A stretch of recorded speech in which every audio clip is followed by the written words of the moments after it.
Mata upo lima, ua whaia tāwita matupo o Israel uma. Ua maitu ainga umo Israel ian tāwita i he perona. Na lato whai mai lea ua whapea. Whauta, o i mātou o wivi maua ano i mātou nei. O ana mua foi, ina o whai saulo matupu ian te i mātou. O oe lava, sa e feta ita i na i a Israel. Na feta lai fo i ova ian te oe. E te leo leo i lo unu o Israelu.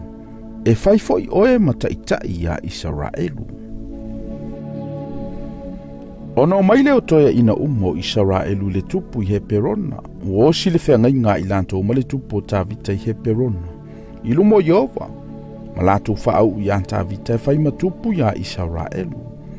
Sa tolu se fulo tausanga o tāwita. Ina ua whai o ia matupu.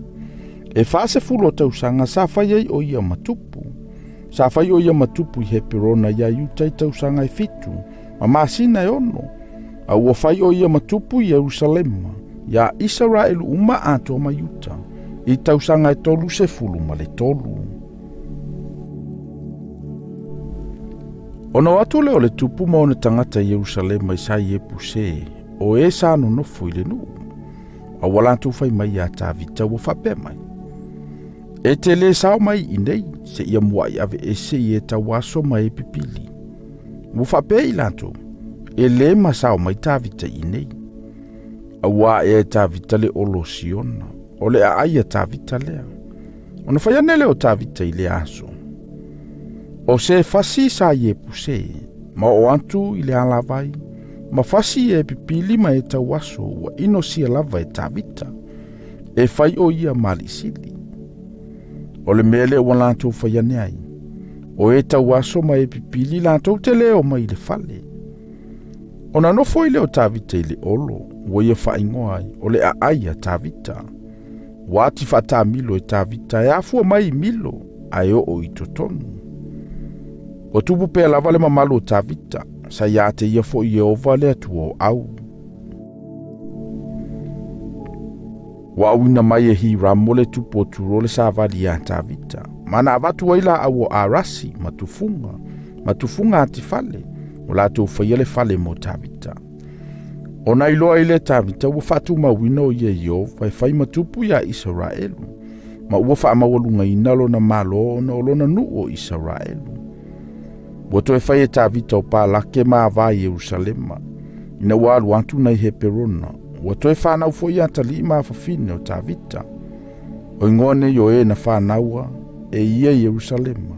O Samoa, ma Sopapa, ma Natano, ma Solomona, ma Ivara, ma Elisua, ma Nefeku, ma Iafia, ma Elisama, ma Elianta, ma Elifaleta. Ua whaalongo Filisitia, ua whaawina tāwita e whai matupu ia Israelu. Ona wa ele o Filistia uma sa ili an tāwita. Walongona e tāwita. Ona ruifo leo ia ele olo. Ua atu Filistia, masala lau ilanto ile vanu o Sarafa. Ona fesili atu leo tāwita. Ia Jehova ua whape antu.